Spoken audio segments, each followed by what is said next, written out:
టీజీ5 news నేను రాణి. ముందుగా బులెటిన్లో హెడ్లైన్స్ చూద్దాం. మహేష్ వ్యాఖ్యలపై బీఆర్ఎస్ ఫైర్, క్షమాపణ చెప్పకపోతే గాంధీ భవన్ ముట్టడి హెచ్చరిక. శాంతినికేతన్ విద్యాలయంలో హరితహారం, వృక్షాకారంలో కూర్చొని పర్యావరణ సందేశం. పెళ్లి పేరుతో మోసం, 7 నెలల గర్భిణీ యువతి ప్రియుడి ఇంటి ముందు నిరసన. ముదిరాజు సమాజ ఐక్యత లక్ష్యం, బోనాల వేడుకలను ఘనంగా నిర్వహించాలని పిలుపు. రామ్నగర్ బోనాల ఉత్సవాలకు బీజేపీ రాష్ట్ర అధ్యక్షుడు రామచంద్రరావుకు ఆహ్వానం. మల్కాజ్గిరి, భరత్ నగర్లో ఇళ్ల కూల్చివేతలు, నోటీసులు లేకుండానే చర్యలంటూ బాధితుల ఆవేదన. మల్కాజ్గిరిలో ప్రమాదకర ఫ్లెక్సీలు, వర్షానికి కూలి, ప్రజల్లో భయాందోళన. నాగారంలో యూటర్న్ మూసివేత కలకలం, సిగ్నల్తో పాటు యూటర్న్ పునరుద్ధరణకు డిమాండ్. తెలంగాణ పీసీసీ అధ్యక్షుడు మహేష్ కుమార్ గౌడ్ చేసిన వ్యాఖ్యలు రాష్ట్ర రాజకీయాల్లో మరోసారి దుమారం రేపుతున్నాయి. మాజీ మంత్రి హరీష్ రావుపై చేసిన వ్యాఖ్యలను తీవ్రంగా ఖండించిన బీఆర్ఎస్ నేతలు వెంటనే బహిరంగ క్షమాపణ చెప్పాలని డిమాండ్ చేశారు. లేదంటే మహేష్ కుమార్ గౌడ్ నివాసంతో పాటు గాంధీ భవన్ను వేలాది మందితో ముట్టడిస్తామని బీఆర్ఎస్ సీనియర్ నేత నగేష్ ముదిరాజ్ హెచ్చరించారు. కుటుంబ సమేతంగా ఆలయాలకు వెళ్లే హరీష్ రావుపై నిరాధార ఆరోపణలు చేయడం సరికాదని, తెలంగాణ సంక్షేమం కోరుకునే నాయకుడిపై ఇలాంటి వ్యాఖ్యలు బాధ్యతాయుతమైనవని కావని ఆయన పేర్కొన్నారు. మహేష్ గౌడ్ గారు, మీరు అసలు పీసీసీ ప్రెసిడెంటా పాతాల భైరవుడా అర్థమైతలేదు. మనం ఏ యుగంలో ఉన్నాము? ఈ కాలంలో కూడా శుద్ర పూజలు, చేతబడులు, అసలు ఏమైనా సొయ్యున్నే మాట్లాడుతున్నావా? సరే, మీ సహచరులు కొంతమంది మాట్లాడినంటే నువ్వు వాళ్ళని వారించాల్సింది పోయి ఒక పీసీసీ ప్రెసిడెంట్ హోదాలో ఉంటా ప్రెస్ పెట్టి క్షుద్ర పూజలు జరుగుతున్నాయి. అసలు మనం ఏ యుగంలో ఉన్నాం? ఆధునిక సాంకేతికతతో ప్రపంచం ముందుకు పోతుంటే ఇంకా మనము క్షుద్ర పూజలు, వర్షాలు పడద్దు, ఎవరైనా పూజల కోసం అసలు ఆ సాంకేతిక యుగంలో ఉండి మనము కొంచెం ఆలోచిస్తే మనం అప్పుడు త్రేతాయుగంలో కూడా అసలు రాక్షసులు వర్షాలు పడొద్దని ఎవరు అసలు వర్షదేవుని ఆపేంత దమ్ము ఎవరికైనా ఉన్నదా? కొంచెం సోయిని మాట్లాడు. ఈ మూఢనమ్మకాలన్నీ పక్కన పెడితే నువ్వు ఒక పీసీసీ అధ్యక్షుడిని గల్లీ లీడర్ లాగా కాకుండా కొంచెం ఇంకిత జ్ఞానం ఆలోచించి మాట్లాడండి. మీ స్థాయికి తగ్గట్టు. ఎవరన్నా హరీష్ రావు గారు తెలంగాణ రాష్ట్రం రాకముందే 4 సార్లు అప్పటికి తన ఎమ్మెల్యే పదవికి రాజీనామా చేసిందండి. తెలంగాణ రాష్ట్రం రావాలి, తెలంగాణ రాష్ట్రం సుభిక్షంగా ఉండాలి, తెలంగాణ రాష్ట్రం వస్తే రైతులు, ఉద్యోగులు, విద్యార్థులు అందరూ బాగుపడతారనే ఉద్దేశంతో తెలంగాణ రాష్ట్రం రాకముందే 4 సార్లు పదవికి రాజీనామా చేసిండు. మరి మీరేం చేసిరని మీరు అధికారంలోకి వచ్చినాక 3 సంవత్సరాలు మీరు ఏం చేసిరని ఇప్పటి వరకు మీరు హామీలు ఒకటి నెరవేరలేదు, 420 హామీలు నెరవేరలేదు. మీరు ఒక్కటంటే ఒకటి చేసిన పని చెప్పండి. ఒక్కటి మాత్రం క్లియర్గా ఏమర్థమవుతుందంటే మీరు ప్రజల దృష్టిని మరల్చనీకే ఈ క్షుద్ర పూజలు అవి ఇవి అని కట్టుకథలు అమ్ముతున్నారు. మీరు చెప్పేది ఎవరు కట్టుకథలు నమ్మడానికి తెలంగాణ ప్రజలు సిద్ధంగా లేరు. వెళ్ళని గుడి లేదు రాష్ట్రంలో. మీరు కామాఖ్య టెంపుల్కి ఎందుకు వెళ్ళిందండి? మీరు గోవాతికి చాలామంది చెప్పి నాతో కూడా, అన్న ఈయన అసలు ఆగుతలేనిగా పీసీసీ ప్రెసిడెంట్ అయిన నేనే ముఖ్యమంత్రి అని పోయి అక్కడ పూజలు చేస్తున్నాడు. మన రాష్ట్రంలో ఉన్న ప్రతి దేవాలయాల చుట్టూ తిరిగి పొన్ను దండాలు పెడుతున్నాడు. మేమే రోజున అట్లా అన్నామా? సరే, నువ్వు ముఖ్యమంత్రి కాదు, మీ పార్టీ విషయం, దానికి మాకు సంబంధం లేదు. మీరు ఆధారాలు లేని నిరాధార ఆరోపణలు చేయడం మాత్రం మీ స్థాయికి తగదు. మీరు గల్లీ లీడర్ కాదు, మీరు గుర్తుపెట్టుకోండి మహేష్ కుమార్ గౌడ్ గారు. సరే, ఎవరు అన్నారంటే మీరు వారించాలి. అరే, కనీసం నీకు కొంచెం అవగాహన కూడా లేదు. మొన్ననేమో క్షుద్ర పూజలు అంటావు, నిన్న చేతబడులు అంటావు. హరీష్ రావు గారు 2 రోజులు కుటుంబ సభ్యులతో వెళ్ళి రాష్ట్రం సుభిక్షంగా ఉండాలనే ఉద్దేశంతో ఒక మంచి జరగాలని పూజలు చేస్తుంటే మేము ఏ రోజైనా ప్రశ్నించిన వాడిని మీ రాహుల్ గాంధీ గారిని నెలలు 20 రోజులు, నెల రోజులు పక్క రాష్ట్రం కాదు దేశాలే వదిలి వెళ్ళిపోతున్నారు. ఎక్కడ పోయింది ఏందో నువ్వు అడగగలుగుతావా? ఆ రోజు లేడు, ఈ రోజు లేడు. కుటుంబ సభ్యులతో వెళ్ళి పూజలు చేసారు. ఇంకా మనము కలియుగంలో ఉన్న మహేష్ కుమార్ గౌడ్ గారు త్రేతాయుగం కాదు. ఈ మూఢనమ్మకాలు ఇవన్నీ కట్టుకథలు పక్కన పెట్టండి. మీరు చేస్తున్నారు. మనము కలియుగంలో ఉన్నాం. ఇంకా రాక్షసులు, శుద్ధ పూజలు, అసలు ఏ యుగంలో ఉన్నామో కూడా అవగాహన లేకుండా అవగాహన తెచ్చుకొని మాట్లాడాలి. అవగాహన లేకుండా మాట్లాడేటట్టు వాళ్ళని సాధించాలి. కానీ ఈ ఈయన కూడా ఒక పీసీసీ ప్రెసిడెంట్ హోదాలో ఏదో దొరికినట్టు ఉన్న ప్రెస్ పెట్టి మళ్ళీ నిన్న నేను అట్లా లేదు మరి అనలేదు. ఆధునిక యుగంలో ఉన్నాం. సాంకేతికత ఈ మూఢనమ్మకాల ద్వారా ఇటువంటి మాట్లాడే ముందు స్టోరీ తెచ్చుకొని మాట్లాడాలి. మీ 3 సంవత్సరాలు అవుతుంది మీరు ఇచ్చిన గ్యారెంటీలు ఒక్కటి అమలు చేస్తలేదు. మీ వ్యతిరేకత పాలనని కలిగి రోజుకు ఒక ఇష్టం వచ్చినట్టు ప్రజలను సైడ్ ట్రాక్ తీసుకుపోయి ప్రజలని ఆలోచనని వాళ్ళని సైడ్ ట్రాక్ తీసుకుపోదామనే ఉద్దేశంతో ఇలా మాట్లాడతాం. ఇది మంచి పద్ధతి కాదు. సందర్భంగా మహేష్ కుమార్ గారికి తెలుసు. సంగారెడ్డి జిల్లా సదాశివపేటలోని శాంతినికేతన్ విద్యాలయంలో విద్యార్థుల ఆధ్వర్యంలో హరితహారం కార్యక్రమాన్ని ఘనంగా నిర్వహించారు.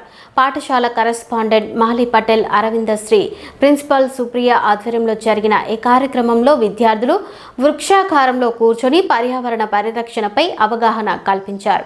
ప్రతి ఒక్కరూ కనీసం ఒక చెట్టైనా నాటి ప్రకృతిని కాపాడాలని, పుట్టినరోజు సందర్భంగా మొక్కలు నాటే అలవాటు చేసుకోవాలని అరవిందశ్రీ పిలుపునిచ్చారు. వర్షపాతం పెరిగి రైతు సంతోషంగా ఉంటేనే దేశం అభివృద్ధి చెందుతుందని పేర్కొన్నారు. ఈ కార్యక్రమంలో ఉపాధ్యాయులు, విద్యార్థులు పెద్ద సంఖ్యలో పాల్గొన్నారు.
Necessary things in our day-to-day life.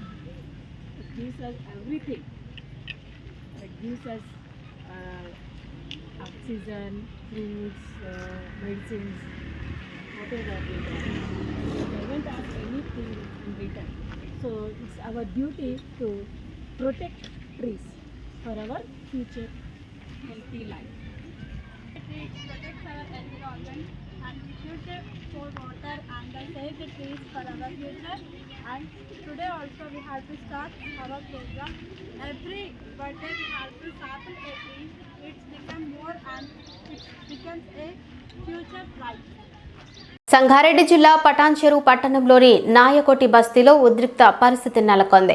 పెళ్లి చేసుకుంటానని నమ్మించి మోసం చేసి 7 నెలల గర్భవతిని చేసిన యువకుడు తనను వదిలేశాడంటూ బాధితురాలు అరుణప్రియుడు శ్రవణ్ ఇంటి ముందు నిరసనకు దిగింది.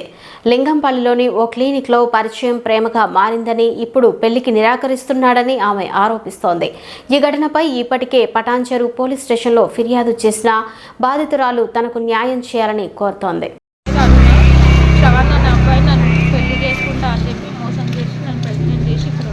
పైకి చూడండి. ఎక్కడ ఉండేదా తను? ఏది ఇది ఊరు పేరు? అంటే ఎన్ని సంవత్సరాలుగా ప్రేమించుకున్నారు? 3 years నుంచి. ఇప్పుడు ప్రెగ్నెంట్ ఉన్నారు కదా, మరి ఎలా? ఎన్ని మంత్స్? 7 months. అంటే శ్రవంతోనేనా? ఇప్పుడు ఏం కావాలని కూర్చున్నారు ఇక్కడ? న్యాయం కావాలి, శ్రవణ్ కావాలి. అంటే పెళ్లి చేసుకోవాలంటున్నా? డబ్బులకు ఫోర్స్ చేస్తున్నారు. వాళ్ళ వీళ్ళతో డబ్బులు తీసుకోండి నాకు డబ్బులు నాకు న్యాయం కావాలి.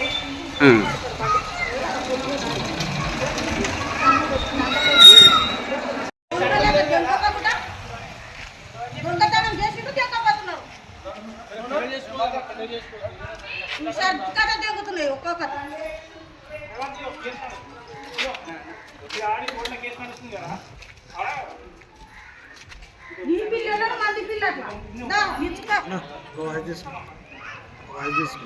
సంగారెడ్డిలో ముదిరాజు సంఘం ఆధ్వర్యంలో నిర్వహించిన పట్టణ సమావేశంలో సమాజ ఐక్యత అభివృద్ధిపై కీలక చర్చ జరిగింది.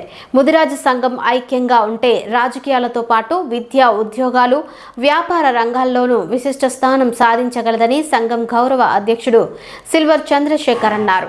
ఆగస్టు 9న జరగనున్న బోనాల మహోత్సవాలను విజయవంతం చేయాలని పిలుపునిస్తూ ఈ వేడుకలు కేవలం ఆధ్యాత్మిక ఉత్సవాలే కాకుండా సామాజిక ఐక్యతకు ప్రతీకగా నిలుస్తాయని పేర్కొన్నారు. యువత చదువుతో పాటు నాయకత్వ లక్షణాలను పెంపొందించుకుని అన్ని రంగాల్లో రాణించాలని సూచించారు. ముదిరాజ్ బంధువులందరికీ నమస్కారం. సంగారెడ్డి పట్టణంలో ఉన్నటువంటి ముదిరాజ్ బంధువులందరికీ నమస్కారం.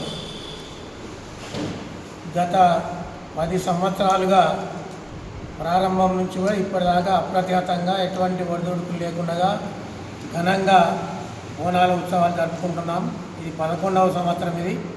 ఈసారి కూడా మరింత ఘనంగా జరుపుకునేటటువంటి ఏర్పాట్లు మన సంగారెడ్డి పట్టణ ముదిరాజ్ సంఘం పక్షాన చేయబడింది. దీంట్లో భాగంగా ఆదివారము 9వ తేదీ ఆగస్టు 9వ తేదీ నాడు ఉదయం 10 గంటలకు ఐబీ దగ్గర వివిధ రకాల వేషధారణలు చేసినటువంటి వాళ్ళు ర్యాలీగా బయలుదేరుతారు. అక్కడి నుంచి ముదిరాజు బంధువులందరూ కూడా అక్కడికి ఏతించినట్టయితే అక్కడి నుంచి మనం బోనాలు తయారు చేసేటువంటి సంగమేశ్వర మందిరం వరకు వెళ్ళడానికి కనీసం 1 గంట టైం పడుతుంది. అక్కడ బోనాల దగ్గర బోనాలను తయారు చేయడము, తర్వాత అక్కడ పలహారం బండిని తయారు చేయడము, అక్కడ ఉన్నటువంటి ఏర్పాట్లన్నింటినీ చూడము, ఆ శివాలయంలో పూజ చేయడము, తర్వాత అక్కడ ఉన్నటువంటి పెద్ద మనుషులకు సన్మానాలు చేయడము, అక్కడ బయలుదేరడము 11 గంటలకు అనేటువంటిది మనము. హైదరాబాద్ రామ్నగర్లో ఈ నెల 10న నిర్వహించనున్న బోనాల మహోత్సవాలకు తెలంగాణ బీజేపీ రాష్ట్ర అధ్యక్షుడు ఎన్ రామచంద్రరావును ముఖ్య అతిథిగా ఆహ్వానించారు. మాజీ బీజేపీ కార్పొరేటర్ రవిచారి ఆధ్వర్యంలో పార్టీ నాయకులు ఆయనను శాలువాతో సత్కరించి ఆహ్వాన పత్రికను అందజేశారు. బోనాల పండుగ తెలంగాణ సంస్కృతి సాంప్రదాయాలకు ప్రతీకగా నిలిచే ఆధ్యాత్మిక వేడుక అని పేర్కొంటూ భక్తి శ్రద్ధలతో ఉత్సవాలను విజయవంతం చేయాలని రవిచారి పిలుపునిచ్చారు. రామ్నగర్లో గత 25 ఏళ్లుగా బోనాల వేడుకలను సాంప్రదాయబద్ధంగా ఘనంగా నిర్వహిస్తున్నట్లు తెలిపారు. పార్టీ రాష్ట్ర అధ్యక్షుడు రామచంద్ర గారిని కలవడం జరిగింది. ఏదైతే హైదరాబాద్లో జరుగుతున్నటువంటి పెద్ద ఎత్తున బోనాలు ఏదైతే ఉన్నాయో 9, 10 తారీఖు మేము కూడా ప్రారంభండి 10వ తారీఖున నిర్వహించడం జరుగుతుంది. ఈ యొక్క కార్యక్రమానికి ఆహ్వాన పత్రిక మరి ఈరోజు రామచంద్రన్న గారికి ఇవ్వడం జరిగింది. చాలా పెద్ద ఎత్తున మరి 25 సంవత్సరాల నుంచి ముషిరాబాద్లో చాలా పెద్ద ఎత్తున మరి బోనాల ఫెస్టివల్ జరుపుతాము. చాలా పెద్ద ఎత్తున ఉంటుంది. ఈరోజు భారతీయ జనతా పార్టీ నాయకులే కాదు, అందరిని కలుపుకొని అన్ని పార్టీలను కలుపుకొని మరి ఈ యొక్క ప్రోగ్రాం జరుగుతుంది. దేశంలో ఉన్నటువంటి మన ముషిరాబాద్లో ఉన్నటువంటి ప్రజలందరూ కూడా హిందూ బంధుమిత్రులందరూ కూడా ఈ యొక్క కార్యక్రమానికి రావాల్సిందిగా మేము కోరుతూ జై శ్రీరామ్ భారత్ మాత. మల్కాజ్గిరి భరత్ నగర్లో ఇళ్ల కూల్చివేతలు ఉద్రిక్తతకు దారితీశాయి. ప్రభుత్వ అధికారులు ఎలాంటి ముందస్తు నోటీసులు ఇవ్వకుండానే పేదల ఇళ్లను కూల్చివేశారంటూ స్థానికులు తీవ్ర ఆవేదన వ్యక్తం చేస్తున్నారు. గోడలు పూర్తిగా కూలిపోవడంతో చిన్నారులు, వృద్ధులతో కలిసి తీవ్ర ఇబ్బందులు ఎదుర్కొంటున్నామని బాధితులు వాపోతున్నారు. తగిన నష్టపరిహారం, పునరావాసం కల్పించి తమకు న్యాయం చేయాలని ప్రభుత్వాన్ని వారు డిమాండ్ చేస్తున్నారు.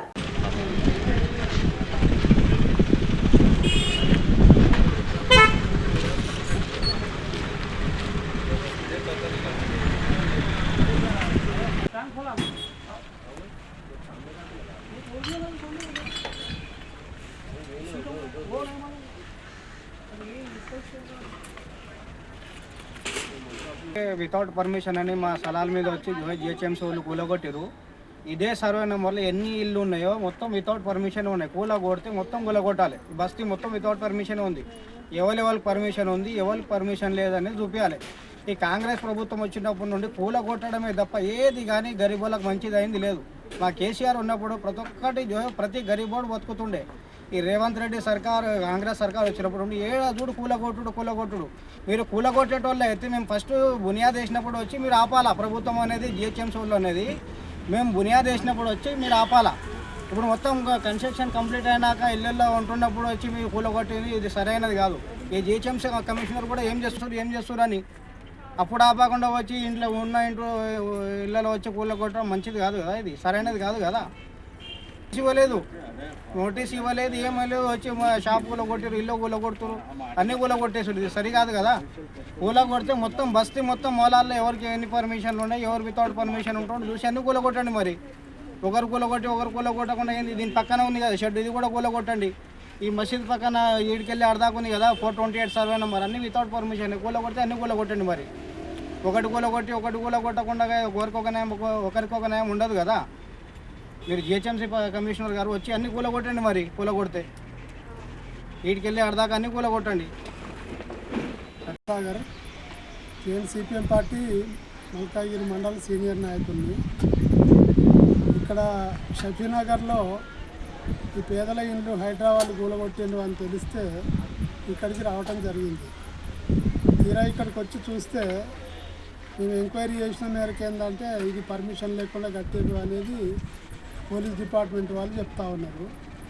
సరే ఏదేమైనా మున్సిపల్ వాళ్ళు కానీ హైదరాబాద్ కానీ ఇది పేదల జోలికి పోమని చెప్పి ఆల్రెడీ గతంలో గవర్నమెంట్ నిర్ణయం చేసింది. హైదరాబాద్ కమిషనర్ కూడా స్టేట్మెంట్ ఇచ్చారు. పేదల జోలికి పోకుండా ఉన్న ఇళ్ళని అట్లే ఉంచి ఓపెన్ ప్లేసులు ఉంటే మాత్రమే కబ్జా చేసుకుంటాం మేము అని చెప్పి చెప్పడం జరిగింది. సుప్రీంకోర్టు కూడా అదే ఆదేశాలు ఇచ్చింది, హైకోర్టు. అయినా కానీ వాటిని అన్నిటిని కూడా అతిక్రమించి ఇవాళ ఇన్ఫర్మేషన్ ఇవ్వకుండా ఇంటి ఓనర్కు కనీసం కట్టుకునే వాళ్ళకు ఎలాంటి ఇంటిమేషన్ లేకుండా వాళ్ళు వచ్చి కూల్చడం అనేది మున్సిపల్ వాళ్ళు చేసిన తప్పు. అందుకని చెప్పి దాన్ని తీవ్రంగా మేము ఖండిస్తూ ఉన్నాం. వాళ్ళు ఇవాళ దాదాపు ఫ్లాట్కే 30 లక్షలు ఖర్చు పెట్టుకొని ఇంటికి 10 లక్షలు ఖర్చు పెట్టుకొని ఇలా దాదాపు 40 లక్షలు దాని మీద ఖర్చు పెట్టి ఆ ఇల్లు కట్టుకుంటే ఇవాళ అకస్మాత్తుగా వచ్చేసి మున్సిపల్ వాళ్ళకు ఏదైనా ప్రభుత్వం ఇన్ఫర్మేషన్ ఇవ్వాలి. గవర్నమెంట్ కానీ అధికారులు కానీ వాళ్ళకి ఇల్లు గల్లోళ్ళకు వాళ్ళకి ముందే ఇన్ఫర్మేషన్ ఇచ్చి కొంత టైం ఇచ్చి ఇది పర్మిషన్ లేకుండా కట్టిండ్రు కాబట్టి దీన్ని మీరు ఈ వారంలోగానా 15 రోజుల్లోగానా మీరు వెకేట్ చేయాలి, మేము కూల్చేస్తామని చెప్పాలి. లేకపోతే దానికి ఏమన్నా మార్గం సొల్యూషన్ చెప్పాలి. అంతేగాని అకస్మాత్తుగా వచ్చి కూలగొట్టడం అనేది అయితే కరెక్ట్ కాదు. అందుకని దీన్ని మేము తీవ్రంగా ఖండిస్తున్నాం. వాళ్ళకి వాళ్ళ ఎవరైతే బాధ్యత వహించారో ఇది కట్టడానికి అమ్మిన వాళ్ళు కానీ లేకపోతే వాళ్ళు ఏంటంటే వాళ్ళే బాధ్యత వహించాలి. అట్లాగే ప్రభుత్వం కూడా బాధ్యత వహించి వీళ్ళకు ఎవరైతే నష్టపోయినారో బాధితులు ఎవరైతే ఉన్నారో వాళ్ళకి నష్టపరిహారం ఇవ్వాలని చెప్పి మేము డిమాండ్ చేస్తున్నాం. ఇన్ఫర్మేషన్ లేకుండా కూలగొట్టారు. మొత్తం అన్ని అప్పులు పాలు చేసుకుని ఇల్లు కట్టుకుంటున్నాం అన్న మేము. అసలు ఏ ఇన్ఫర్మేషన్ ఇవ్వకోకుండా కూలగొట్టేశారన్న. దానికి ఎట్లా చేస్తారో మీరు చెప్పండి అన్న, నాయన చెప్పండి అన్న.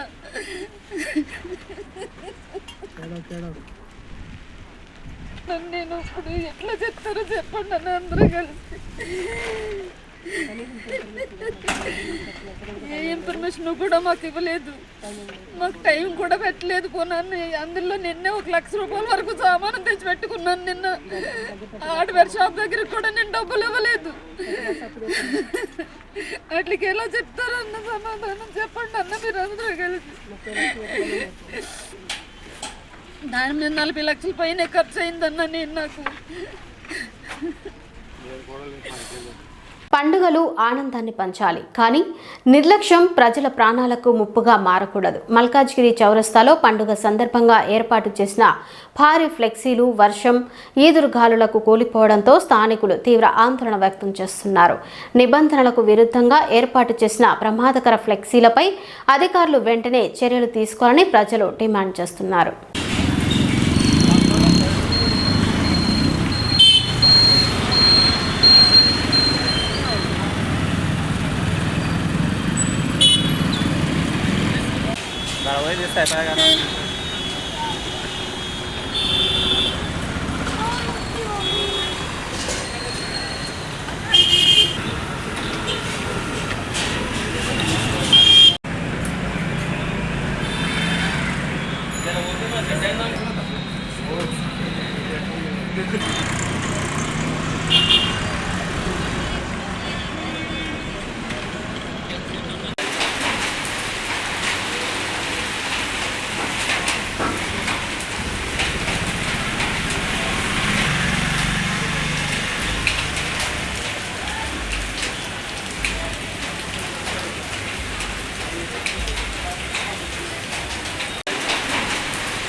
నాగారంలో యూటర్న్ల మూసివేతతో వేలాది మంది ప్రజలు, విద్యార్థులు నిత్యం తీవ్ర ఇబ్బందులు ఎదుర్కొంటున్నారని తెలంగాణ రాజ్యాధికార పార్టీ ఆరోపిస్తోంది. సమస్యను ప్రత్యక్షంగా పరిశీలించిన పార్టీ నేతలు ప్రజల భద్రతా దృష్ట్యా శిల్పా రోడ్డు, రాఘవేంద్ర హోటల్ సమీపంలో యూటర్న్ వెంటనే పునరుద్ధరించి ట్రాఫిక్ సిగ్నల్ ఏర్పాటు చేయాలని అధికారులను డిమాండ్ చేశారు. ఈ కార్యక్రమంలో తెలంగాణ రాజ్యాధికార పార్టీ మేడ్చల్ మల్కాజ్గిరి జిల్లా జాయింట్ సెక్రటరీ గండ్ర కమలాకర్ పటేల్ మరియు పార్టీ యువ నాయకుడు సాయి కిరణ్ పాల్గొన్నారు.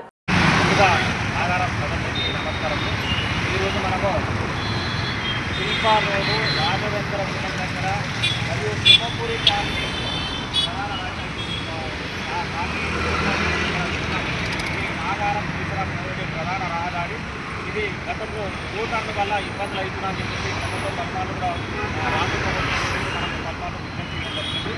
ఆ విజ్ఞప్తి వాళ్ళు మొత్తము యూటర్న్ ఇక్కడ బంద్ చేసి, అంటే అవతలి బంద్ చేసి ఇతరులు కూడా ఓపెన్ చేసి బాగు చేస్తే బాగుంటుందని చెప్పి మనం కూడా కోరడం జరిగింది. దానికి అనుగుణంగా అధికారులు ట్రాఫిక్ పోలీస్ అధికారులు పోతే ఇక్కడ బారికేడ్లు వేసి పోకుండా యూటర్న్ మొత్తం పూర్తిగా అక్కడ బంద్ చేయడం జరిగింది. మార్గం దగ్గర ఉన్నటువంటి యూటర్న్ తీసేసి ఇంకొకరికి యూటర్న్ చేయడం వల్ల అక్కడ కూడా నేషనల్ మార్కెట్ షాపింగ్ చేసిన వాళ్ళు రాంగ్ రూట్లో ప్రయాణం చేస్తున్నారు. ఇక్కడ కూడా సింహపూరి కాలనీ, వివిధ కాలనీల నుంచి వచ్చే ప్రజలు రాంగ్ రూట్లో ప్రయాణం చేస్తున్నారు. రాంగ్ రూట్ వెళ్తుంది. ఇక్కడ వరకు దాదాపు కిలోమీటర్ వరకు రాంగ్ రూట్లో నేషనల్ మార్కెట్ యూటర్న్ చేసి అక్కడ వరకు ప్రయాణం చేస్తున్నారు. అందువల్ల కూడా అనేక ప్రమాదాలు జరిగే ఆస్కారం ఉంది. ఉదయం కూడా చాలా వాహనాలు రాంగ్ రూట్లో ప్రయాణం చేస్తే ప్రమాదం జరిగే అవకాశం ఉంది. కనుక ట్రాఫిక్ పోలీస్ అధికారులు మరియు సంబంధిత అధికారులు వెంటనే స్పందించి ఎక్కడైతే శిల్పా రోడ్డు, రాఘవేంద్ర హోటల్ దగ్గర ఉన్న యూటర్ను సిగ్నల్ ఏర్పాటు చేసి యూటర్ను ఓపెన్ చేసి నాగారం ప్రజలు డిమాండ్ చేస్తున్నారు. దానికి అనుగుణంగా ప్రజలు నాగారం అధికారులు చర్యలు తీసుకోమని చెప్పి కోరుతున్నాం. బులెటిన్ ముగించే ముందు హెడ్లైన్స్ మరోసారి చూద్దాం. మహేష్ వ్యాఖ్యలపై బీఆర్ఎస్ ఫైర్, క్షమాపణ చెప్పకపోతే గాంధీ భవన్ ముట్టడి హెచ్చరిక. శాంతినికేతన్ విద్యాలయంలో హరితహారం, వృక్షాకారంలో కూర్చొని పర్యావరణ సందేశం. పెళ్లి పేరుతో మోసం, 7 నెలల గర్భిణీ యువతి ప్రియుడి ఇంటి ముందు నిరసన. ముదిరాజు సమాజ ఐక్యత లక్ష్యం, బోనాల వేడుకలను ఘనంగా నిర్వహించాలని పిలుపు. రామ్నగర్ బోనాల ఉత్సవాలకు బీజేపీ రాష్ట్ర అధ్యక్షుడు రామచంద్రరావుకు ఆహ్వానం. మల్కాజ్గిరి, భరత్ నగర్లో ఇళ్ల కూల్చివేతలు, నోటీసులు లేకుండానే చర్యలంటూ బాధితుల ఆవేదన.